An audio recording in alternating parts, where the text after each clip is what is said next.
भारत महाराष्ट्र में मानवीय अधिकार के संदर्भ में जो भारत का पहला संघर्ष हुआ वो 1927 में महाड़ के क्रांति संघर्ष के साथ प्रारंभ हुआ। महाड़ में बाबा साहब डॉक्टर अम्बेडकर ने जो लोगों को उस समय पानी पीने का, सार्वजनिक स्थान पर पानी पी लेने का अधिकार नहीं था, तो 14 तालाब पे उन्होंने वो संघर्ष किया।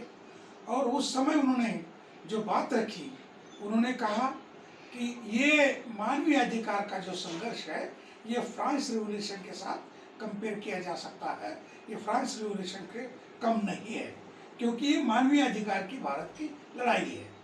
ये भारत की लड़ाई मानवीय अधिकार की प्रारंभ करने के बाद उन्होंने इस लड़ाई को किस तरह अंजाम दिया जाएगा इसकी नीति भी बताई। उन्होंने कहा कि ये जो मानवीय अधिकार से यहाँ का लोग, अछूत वर्ग वंचित है, क्योंकि इनको पानी लेने का भी अधिकार नहीं है। लेकिन ये जो मानवीय अधिकार से वंचित रखने की अछूतापन की बीमारी है, ये बीमारी तब खत्म होगी क्योंकि ये चार सर्कल में है। ये टच करने की पाबंदी, मिलने की पाबंदी, साथ में रोटी खाने की पाबंदी और बेटी की पाबंदी, यानी कि एक कास्ट की बेटी दूसरे कास्ट को नहीं दी जाती।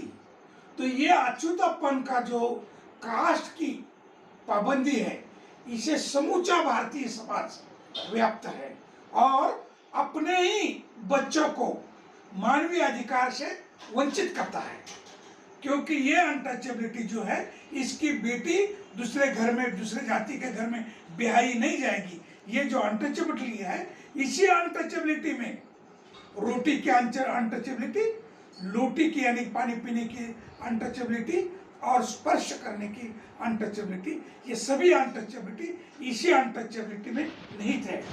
अगर भारत में जाति परिवार के बाहर अननेचुरल इंस्टीट्यूट को छोड़कर मानव में, व्यक्ति में या महिला और पुरुष कोई भी हो, उन्हीं में शादी होती है, तो फिर वो नेचुरल मानवीय अधिकार की एक बात और संचलन सामने आता है। लेकिन भारत में इसके लिए पाबंदी है। अगर इंटरकास्ट मैरिज होता है तो खुद के बेटी को भी मार देते हैं। इतनी भयानक परिस्थिति पूरे देश में है। भारत में इसकी प्रारंभ हुआ सामाजिक लोकतंत्र के तौर पर, मानवीय अधिकार के तौर पर, इसलिए महाराष्ट्र की भूमि को फूले शाहू अम्बेडकर की भूमि बोलते हैं। तो ये तीनों तरह की जो पाबंदी है, ये पाबंदियां, जो पाबंदी बेटी की पाबंदी है, ये बेटी की दूसरे व्यक्ति के साथ जाति के बाहर शादी करने की पाबंदी, ये मानवीय अधिकार का उल्लंघन करने वाली पहली चीज इस देश के संस्कृति में निर्माण हुई। इसी ने जाति निर्माण की और जातियों ने एक मोनोपोली निर्माण करके मानवीय अधिकार को खत्म किया गया।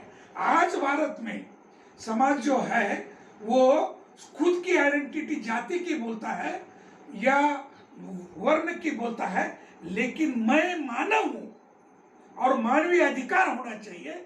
इस एरिया में अभी तक इस देश में जो जागृति होना चाहिए उतनी जागृति नहीं हुई। इसीलिए जब हम देखते हैं कि बाबा साहब डॉक्टर अम्बेडकर ने कॉन्स्टिट्यूशन देने के बाद जो व्यक्ति को आजादी दी, उस व्यक्ति को आजादी को देने के बाद में उसकी आइडेंटिटी जो बाबा साहब डॉक्टर अम्बेडकर बताई थी, प्रथम भारतीय अंततः भारतीय बनो।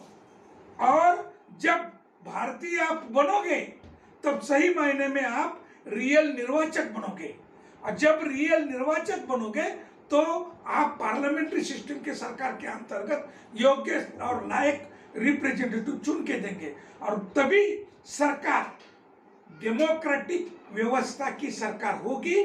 जब आप भारतीय बनोगे तो डेमोक्रेटिक सोसाइटी का संचालन होगा, डेमोक्रेटिक सरकार होगी, और डेमोक्रेटिक सरकार ही मानवीय अधिकार की सुरक्षा कर सकती है, मानवीय अधिकार प्रदान कर सकती है। इसलिए हमने ये ध्यान में रखना पड़ेगा कि भारत में और खास करके महाराष्ट्र में भी जो मानवीय अधिकार की बात है उसमें तीनों पाबंदियां तो खत्म हो गई।